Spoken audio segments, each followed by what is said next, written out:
eu vou falar sobre mitos, equívocos e defeitos da proposta da nova Previdência.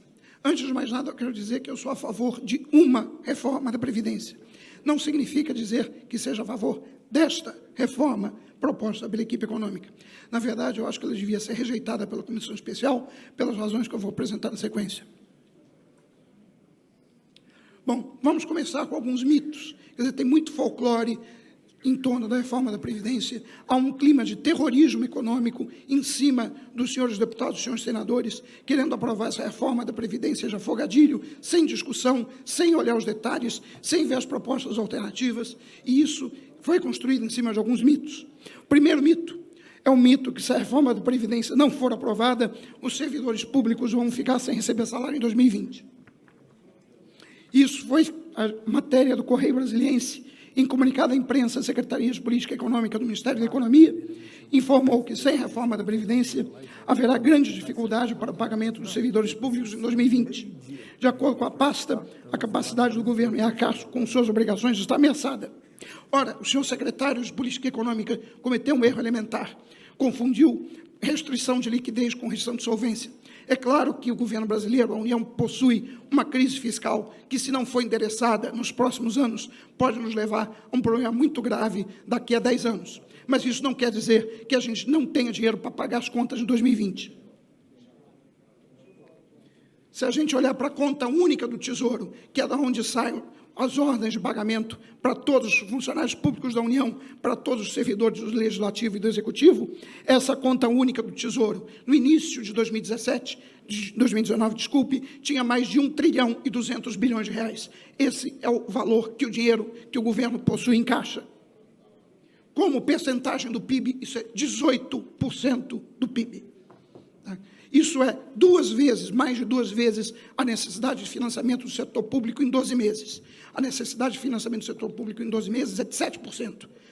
Então, mesmo que, se não aprovada a reforma da Previdência, ou nenhuma reforma, os mercados financeiros se recusassem a comprar R$1 de dívida pública nos próximos 12 meses, o governo teria condições de pagar toda a despesa obrigatória, incluindo o pagamento de juros. Portanto, esse clima de terrorismo econômico é errado e os senhores deputados e senadores não devem se amedrontar com eles. Vocês têm que fazer a discussão correta, com calma, com prudência, ouvir todos os lados e não cair nessa esparrela do terrorismo econômico. Bom, esse é o mesmo gráfico, só que agora é a média móvel do saldo da conta única do Tesouro, média móvel dos últimos 5 anos. O que a gente pode observar é que, desde 2006, o saldo da conta única do Tesouro cresce significativamente, por razões que eu posso depois esclarecer na hora das perguntas, né? Mas o fato é que não falta liquidez para o governo efetuar os seus gastos. Há sim uma crise fiscal. Essa crise precisa ser endereçada, ela precisa ser endereçada de uma maneira gradual e levando-se em conta o estado do ciclo econômico. Fazer mais cortes, como o governo fez em abril deste ano, com um contingenciamento de 30 bilhões, isso é suicídio econômico, é simplesmente pôr mais lenha na fogueira da recessão que a economia já se encontra. Mito 2. A dívida pública está em trajetória explosiva. Quando a gente olha a dívida líquida do setor público, desde janeiro de 2014 até o início desse ano, de fato, parece que a dívida vai explodir. Ela tem aumentou mais ou menos 20 pontos percentuais desde 2014. Só que existe uma outra maneira de ler o gráfico. Ao invés de ler simplesmente a evolução do nível da dívida, a gente pode ver quanto que ela varia de mês para mês, como proporção do PIB. E aí o que a gente nota é que a taxa de crescimento da dívida pública com proporção do PIB, depois de ter se acelerado em 2014, 2015, 2016, ela começa a se desacelerar. Ou seja, embora a dívida líquida da União, como proporção do PIB, continue crescendo, o ritmo de crescimento está desacelerando, indicando que, com isso, ela vai se estabilizar em algum momento num patamar mais alto do que era em 2014, com certeza. Isso é uma situação desconfortável, com certeza, mas não quer dizer que vai explodir. Ou seja, o Brasil não está indo para o caos. Bom, o terceiro mito. Os gastos previdenciários respondem por mais metade do orçamento da União. Esse gráfico já foi apresentado por senhores e por senhoras várias vezes, né, em que se mostra que 58% do gasto primário da União é benefício previdenciário. Ora, só que esse gráfico tem um probleminha, tem uma despesa que não está sendo considerada, que são as despesas com pagamento de juros da dívida pública. Juro tem que ser pago ou não tem que ser pago? Ou a gente vai dar calote? Tá? Bom, quando a gente considera os juros, não estou falando das amortizações, aí eu tenho discordância com a Fatorelli que está nesta mesa. Mas quando a gente considera o pagamento de juros da dívida, a despesa ausente desse debate interditado pela mídia e pelos economistas do setor financeiro, que não querem discutir pagamento de juros, os gastos previdenciários caem para 40% da despesa total da União. O pagamento de juros da dívida é de 19%. Então, temos que fazer um ajuste fiscal? Temos. Mas por que não vamos debater também o pagamento de juros? É proibido? É pecado mortal? Vão mandar todo mundo para a fogueira quem discutir esse tipo de coisa?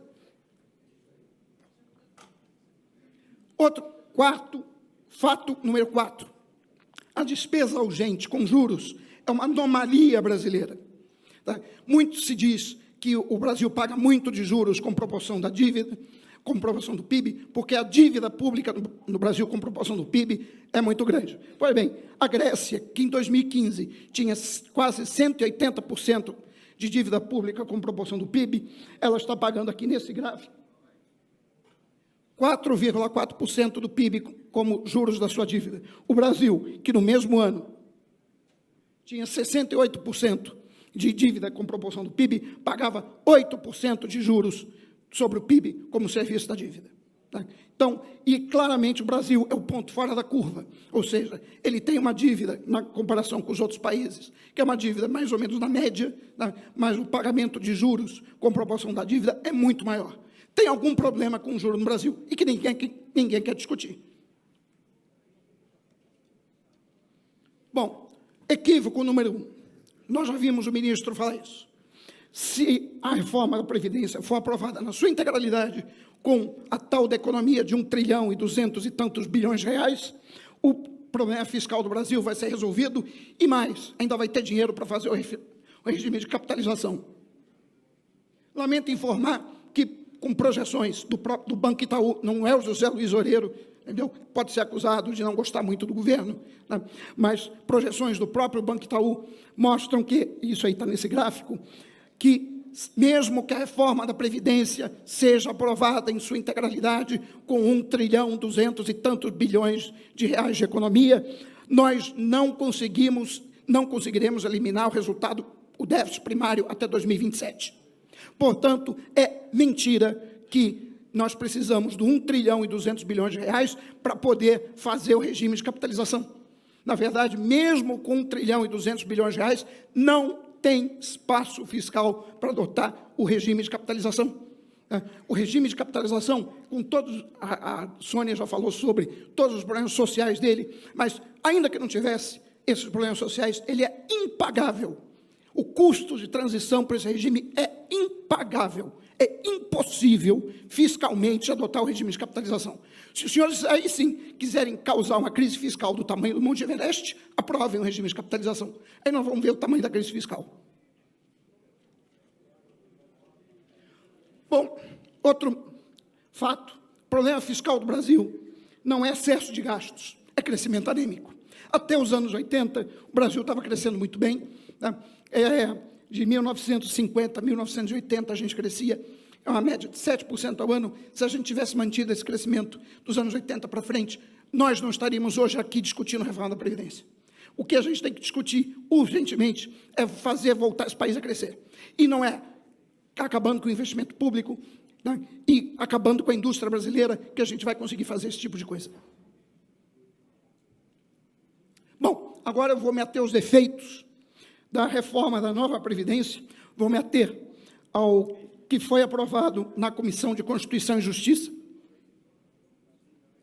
O primeiro ponto é a idade mínima de 62 e 65 anos para mulheres e homens, respectivamente, com tempo de contribuição mínimo de 20 anos, não havendo mais possibilidade de aposentadoria apenas por tempo de contribuição.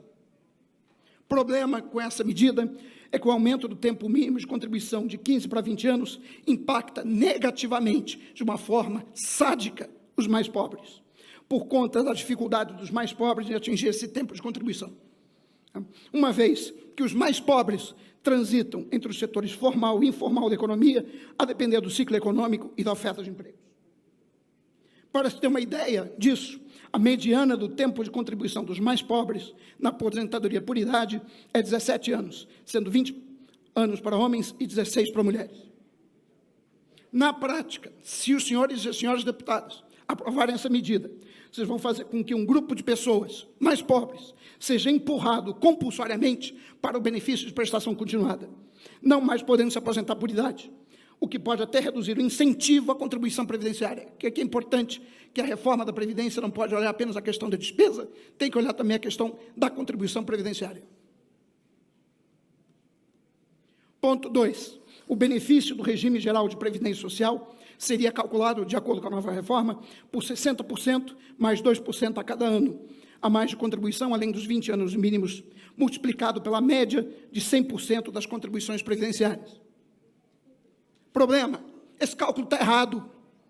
O cálculo de benefícios da nova Previdência possui uma falha que foi detectada pelo matemático Márcio Carvalho, pois há situações em que um trabalhador poderia até ter contribuído por mais tempo do que outro e ainda assim receberia um benefício previdenciário menor. E a fonte é uma matéria que foi publicada no Correio Brasiliense, Reforma da Previdência melhor para quem contribui menos. Esse estudo já foi encaminhado para o Ministério da Economia e, aparentemente, eles estão revendo os cálculos, mas é óbvio que não informaram os senhores. Ponto 3. A aposentadoria rural passaria de 55 a 60, como é hoje, e 15 anos de contribuição, para 60 a 60 e 20 anos de contribuição. Bom, esse tem um problema.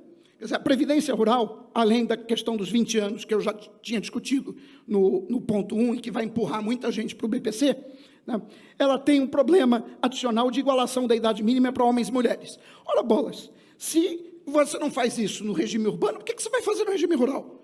Quer dizer, tem alguma diferença? Os brasileiros que moram no campo eles são diferentes dos brasileiros que moram na cidade?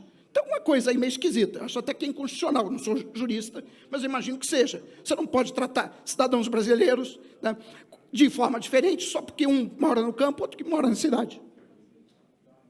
Ponto 4. O benefício de prestação continuada para deficientes e idosos, que é hoje de um salário mínimo, sendo de idosos a partir de 65 anos, é alterado na proposta para que mulheres e homens possam receber a incrível quantia de R$ 400 a partir de 60 anos, e um salário mínimo a partir dos 70 anos. Problema. A economia desse negócio é ridícula. Eu não sei como é que o governo teve coragem de botar isso na proposta. A economia é só de 34 bilhões de reais em 10 anos. Pelo amor de Deus, não vamos deixar isso. Isso é de um sadismo inacreditável. Bom, isso, a economia de 34 bilhões, não sou eu que estou dizendo, não. Isso está na proposta do governo. Ok? Bom, se tem impacto reduzido sobre a economia, por favor, retire esse negócio. Ponto 5. A alteração das alíquotas efetivas de contribuição do regime próprio de previdência social, segundo faixas salariais de 7,5% para um salário mínimo, até 22% para salários superiores ao teto constitucional. Assim, já é meio estranho numa proposta você querer tributar um negócio que a princípio é ilegal, que é acima do teto constitucional. O teto deveria valer para todo mundo. Eu não sei como é que esse negócio de ganhar acima do teto ainda está existindo. Tá? Eu não ganho, sou professor da UNB, podem acessar lá no portal da transparência, coisa que foi criada durante o governo Dilma, diga-se de passagem, que antes ninguém sabia o salário de ninguém, ok? Então podem ir lá, tá? Vão ver o meu salário não é 39 mil, está bem abaixo disso, tá? Mas o fato é que você vai introduzir essa proposta de alíquota progressiva para os servidores que ingressaram no regime próprio antes de 2013. Lembrando que a reforma da Previdência para os servidores públicos que entraram depois de 2013 já foi feita. Todos os servidores públicos que entraram depois de 2013 estão limitados pelo teto do RGPS. Okay? Então, essa reforma já foi feita. Bom, qual o problema? Esse ponto da proposta tem dois problemas. O primeiro é que o sistema de alíquotas progressivas, reduziria a progressividade do imposto de renda de pessoa física para esses servidores, uma vez que as alíquotas efetivas pagas pelo imposto de renda de pessoa física seriam reduzidas pelo maior desconto previdenciário. O cálculo do imposto de renda é feito sobre a alíquota em cima do salário líquido da contribuição previdenciária. Então, quanto maior for o desconto que você faz da contribuição previdenciária, menor vai ser a base de contribuição por imposto de renda de pessoa física. Então, você aqui está despindo um santo para vestir outro. Quer dizer, com o argumento de que temos que usar a Previdência para reduzir a desigualdade social no Brasil. Que interessante. Então, descobriram que o Brasil é um país desigual, né? Mas, simplesmente, esse sistema, ele reduz a progressividade do imposto de renda de pessoa física. Se você quer lidar com o problema de desigualdade, e temos que lidar, então, é na reforma tributária, é com o imposto de renda que a gente vai fazer esse tipo de coisa. O segundo, e o aspecto mais relevante desse ponto é que não tem uma definição clara de como seriam os reajustes das faixas salariais. E aqui, citando os rebeldes americanos contra a coroa britânica, né, no século XIX, no taxation without representation. Quer dizer, do jeito que está, o que vai acontecer é que o governo não vai reajustar as alíquotas de contribuição para o regime previdenciário, e aí a inflação que vai rolar 4% ao ano durante décadas, vai jogar os servidores públicos para alíquotas cada vez mais altas de contribuição, e a inflação vai fazer com que os servidores públicos paguem uma contribuição previdenciária cada vez mais alta devido ao imposto inflacionário. Tá? Então, isso também tem que ser eliminado, pelo menos introduzido uma cláusula de reajuste das faixas salariais pela meta de inflação definida pelo Conselho Monetário Nacional. Ponto 6. A implantação do sistema de capitalização, que seria de livre escolha do trabalhador, entre os sistemas, seria definido por lei complementar. Problema: nós não fazemos a menor ideia de qual é o custo de transição para o regime de capitalização, até porque os detalhes desse sistema seriam colocados posteriormente em lei complementar. Então, a gente estaria aprovando um regime de capitalização que ninguém faz a mais remota ideia de quanto custa, que a gente tem que confiar na palavra do senhor ministro da Economia, né, que com 1,2 trilhão que ele disse que, se for aprovado, teríamos recursos para pagar a transição. Não temos. Nós não temos. Esse regime pode nos custar centenas de bilhões de reais em 10, 20 anos. Tem algumas estimativas que dizem que o custo de transição pode ser até igual a 100% do PIB do Brasil. Portanto, é de uma imensa irresponsabilidade fiscal colocar a questão da capitalização na proposta de emenda constitucional. Bom, e como já foi falado pela Sônia, a depender das regras de capitalização ainda não definidas na reforma, e apesar da suposta, entre aspas, adesão voluntária, as empresas podem acabar induzindo os trabalhadores a optar pelo regime de capitalização sob pena de serem demitidos. A sugestão é, portanto, retirar a proposta de reforma da Previdência, essa discussão, inclusive pensando, né, em não dificultar a sua aprovação. Último ponto: desconstitucionalização dos parâmetros da Previdência, que já foi mencionado aqui pela Sônia.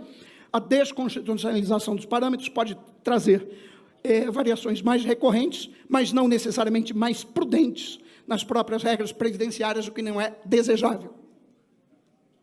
Bom, a título de conclusão, eu já estou terminando meu tempo, eu sugiro aos senhores e senhoras deputados, membros da Comissão Especial da Reforma da Previdência, que, à luz destas considerações, rejeitem a proposta feita pela equipe econômica do governo e façam um substitutivo que elimine todos os defeitos aqui apontados. Afinal, são os senhores e as senhoras, os representantes do povo, vocês têm todo o direito de discutir com o tempo que acharem necessário, né, a proposta do governo e fazer uma outra proposta que realmente seja do interesse de toda a sociedade e não apenas de um grupo específico. Muito obrigado.